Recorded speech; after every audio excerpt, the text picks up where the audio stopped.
Selamat pagi. Selamat pagi. Silakan duduk.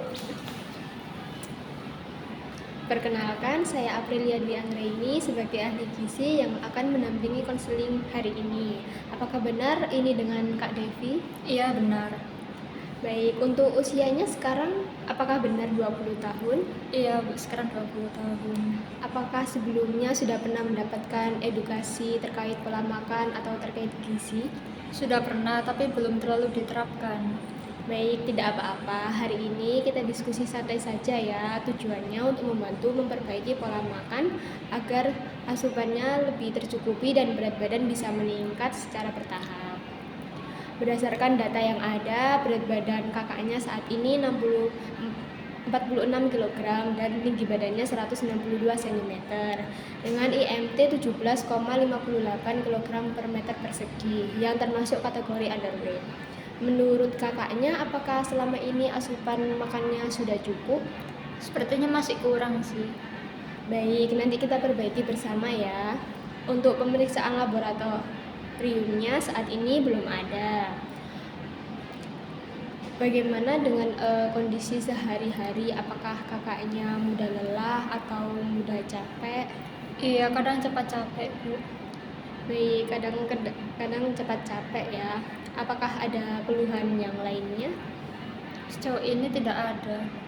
Baik, keluhan kadang cepat capek itu bisa berkaitan dengan asupan yang kurang. Saya ingin mengetahui kebiasaan makan kakaknya sehari-hari bagaimana. Biasanya dalam sehari kakaknya makan berapa kali? Biasanya 3 kali. Apakah jadwal makannya sudah teratur? Belum terlalu teratur sih. Baik, jadi makan kakaknya 3 kali sehari, tapi waktunya belum teratur ya. Untuk sarapannya bagaimana? Apakah kakaknya sarapan setiap hari? Tidak, cuma saat weekday saja. Baik, jadi sarapannya belum rutin ya, hanya pada hari tertentu saja. Kalau untuk camilan atau jajanan, biasanya apa yang sering dikonsumsi? Sering makan ciki sih, kayak jajan Indomaret gitu. Baik, jadi cukup sering konsumsi snack atau jajanan kemasan ya. Apakah kakaknya juga sering konsumsi makanan cepat saji seperti ayam crispy? Mungkin sekitar 2 kali seminggu. Kalau untuk mie instannya bagaimana? Misalnya 3 kali seminggu. Baik, jadi konsumsi makanan cepat saji dan mie instannya cukup sering ya. Bagaimana dengan konsumsi buahnya? Apakah juga sering dikonsumsi? Jarang sih, soalnya tidak suka buah juga, kecuali semangka. Jadi konsumsi buahnya ini masih kurang ya. Kalau untuk sayurnya bagaimana? Kalau sayur itu sering makan sayur hampir tiap hari. Baik, jadi cukup bagus ya untuk konsumsi sayurnya. Apakah kakaknya ini cenderung memilih makanan tertentu atau agak pilih-pilih makanan? Iya, Kak, pilih-pilih. Baik, jadi variasi makanan kakaknya ini masih kurang ya karena cenderung memilih makanan. Apakah ada makanan yang tidak disukai sama kakaknya? Iya, saya tuh tidak suka makanan yang bersantan, terus terlalu berempah dan gorengan seperti tahu isi atau bakwan. Baik, jadi ada beberapa jenis makanan yang kakak hindari dan kakak tidak suka ya. Kalau untuk lauk atau proteinnya seperti seafood gitu, apakah kakaknya suka? Cuma udang sama ikan sih. Baik, jadi konsumsi seafoodnya masih terbatas ya.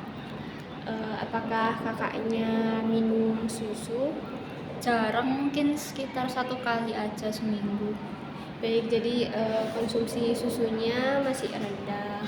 Kalau minuman kopi atau minuman kemasan gitu, apakah sering dikonsumsi? Jarang juga, mungkin sekali aja dalam 2 bulan.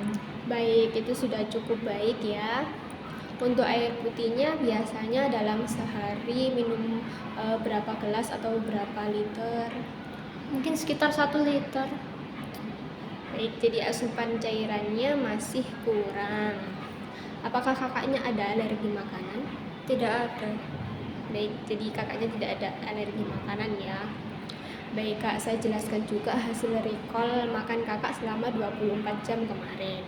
Jadi energinya kakak ini 36,7 dari kebutuhan, dan ini termasuk dalam defisit berat. Terus kemudian proteinnya itu juga defisit berat 27,8%. Terus kemudian lemaknya ini 59,4% dan termasuk defisit berat. Terus kemudian juga karbohidratnya itu defisit berat 29,3%. Jadi secara umum asupan kakaknya ini masih jauh dari kebutuhan, sehingga berat badan kakak ini sulit naik. Oh begitu ya.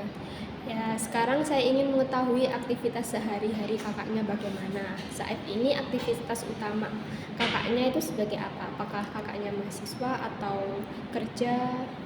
Saya sekarang mahasiswa. Mahasiswa ya. Biasanya dalam sehari apakah kakaknya lebih sering duduk? Lebih sering duduk soalnya mengerjakan tugas sama kuliah juga. Baik, jadi aktivitas sehari-hari cenderung sedentari ya. Kalau untuk aktivitas fisik atau olahraga biasanya apa yang dilakukan? Paling jalan kaki sebentar, Kurang lebih berapa menit dalam sehari? sekitar 15 menit. Baik, jadi aktivitas fisik juga masih terbatas.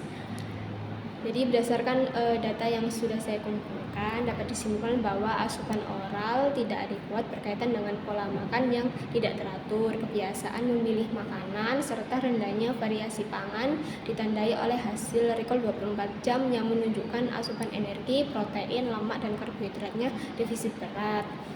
Terus juga belum siap melakukan perubahan pola hidup atau diet berkaitan dengan kurangnya penerapan edukasi gizi, ditandai oleh sudah mendapatkan edukasi namun belum diaplikasikan dalam kehidupan sehari-hari. Begitu. Baik Kak, untuk membantu mengatur pola makan kakak, saya berikan leaflet tentang gizi seimbang ya. Di sini saya ada leaflet gizi seimbang. Jadi gizi seimbang itu penting karena tubuh memerlukan zat gizi yang cukup untuk menghasilkan energi, menjaga daya tahan tubuh, serta mendukung pertumbuhan dan aktivitas sehari-hari. Selain itu, gizi seimbang membantu menjaga berat badan ideal dan mencegah berbagai penyakit seperti obesitas, diabetes, hipertensi, dan anemia. Terus di sini juga ada tumpeng gizi seimbang, yaitu dasar tumpengnya ini ada makanan pokok 3-4 porsi per hari, berfungsi sebagai sumber energi utama. Terus kemudian lapisan keduanya ada sayur, buah, sumber vitamin, mineral, dan serat. Terus lapisan ketiganya ada lauk pauk, berfungsi sebagai sumber protein. Terus di sini ada juga puncak tumpeng, itu ada gula, garam, dan minyak, dikonsumsi secukupnya, tidak boleh berlebihan. Terus kemudian anjuran tambahannya itu minum air putih kurang lebih 8 gelas per hari. Terus kemudian rutin melakukan aktivitas fisik seperti berjalan, senam, bersepeda.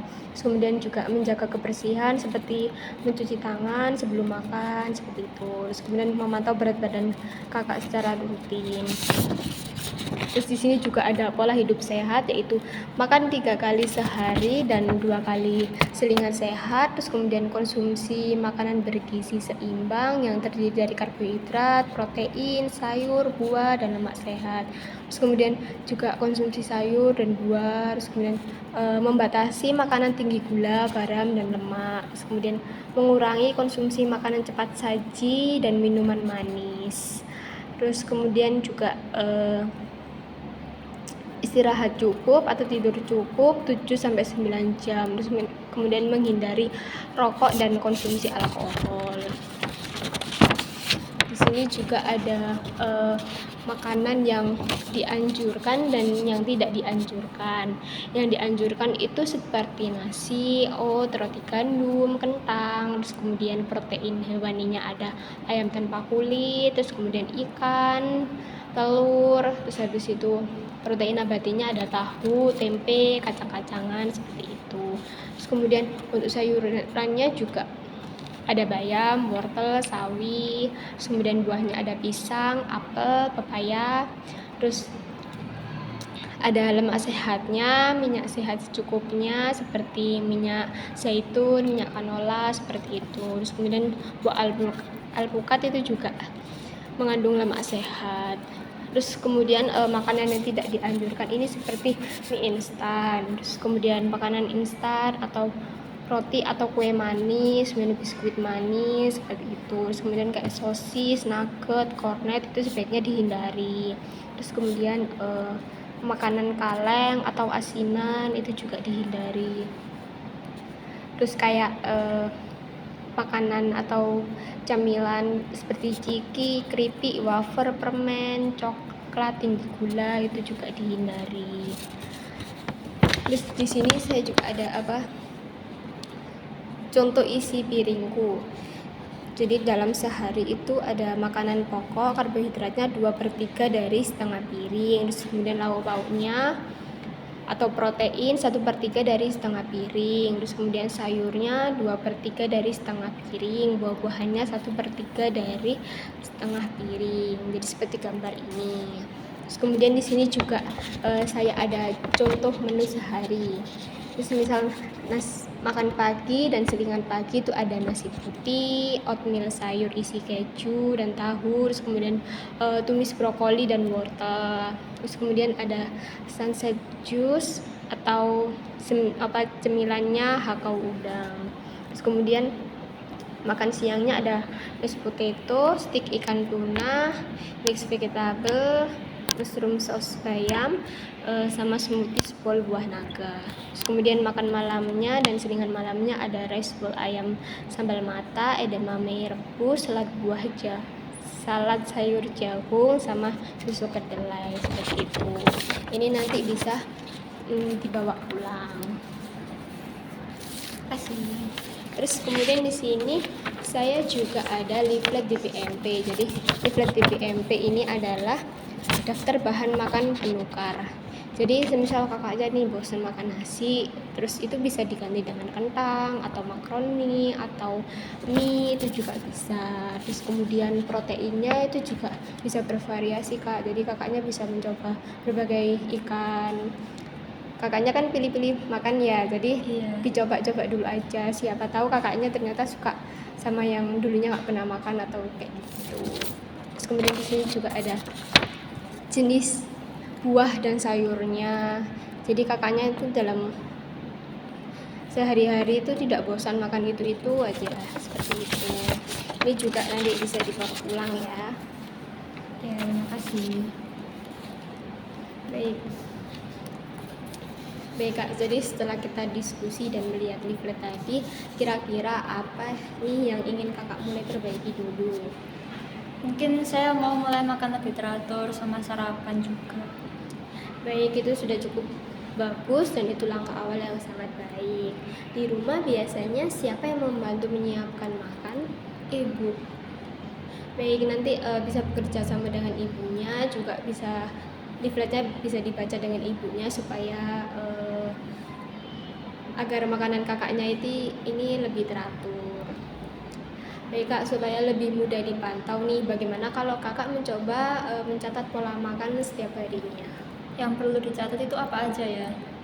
Jadi yang dicatat itu bisa seperti frekuensi makan dalam sehari. Misal kakaknya dalam sehari makan berapa kali, terus apakah kakaknya sarapan atau tidak, terus habis itu jenis makanannya dan camilannya itu apa saja yang dikonsumsi. Dengan begitu nanti kita bisa evaluasi bersama dan melihat perkembangan pola makan kakak. Nah, untuk jenis makanannya itu bisa penulisannya seperti ini. Ini semisal kakaknya sehari makan pagi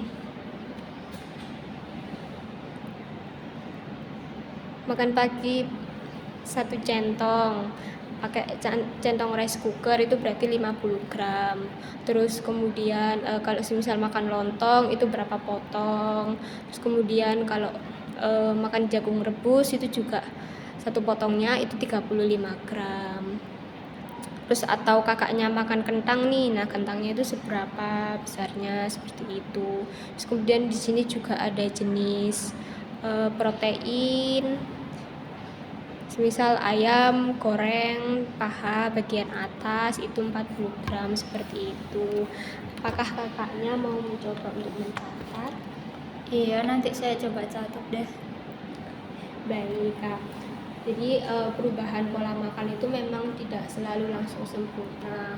Kalau suatu saat kakak masih belum sempat makan teratur, terus kemudian melewatkan sarapan atau kembali mengkonsumsi snack kemasan, itu tidak apa-apa. Yang penting tetap berusaha memperbaiki secara bertahap dan tidak terlalu dipaksakan, supaya pola makan kakak ini semakin baik dan tidak kembali seperti semula. Itu kakaknya bisa mencoba membiasakan makan 3 kali sehari dengan ditambah 2 sampai 3 kali selingan. Terus kemudian menyediakan snack yang bergizi seperti roti, susu, buah, seperti itu. Terus kemudian membiasakan sarapan setiap hari, mengatur jadwal makan agar lebih teratur. Terus kemudian juga mencoba berbagai jenis makanan.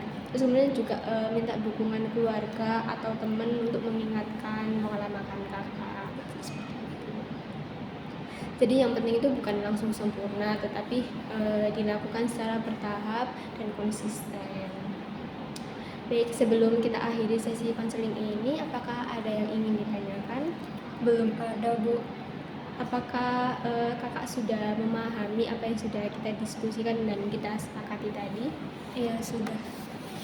Kalau sudah paham, boleh kakak jelaskan kembali apa saja yang sudah kakak pahami terkait pola makan. Jadi saya harus makan lebih teratur, terus tidak melewatkan sarapan, terus juga mencoba berbagai jenis makanan, terus menambah asupan dan makan makanan tinggi protein supaya berat badan bisa naik. Iya, itu sudah betul sekali dan sudah sangat tepat. Jadi sudah kita sepakati ya bahwa kakaknya akan memperbaiki makan agar lebih teratur, terus kemudian tidak melewatkan sarapan, terus kemudian juga kakaknya bersedia untuk mencatat pola makan sehari-hari.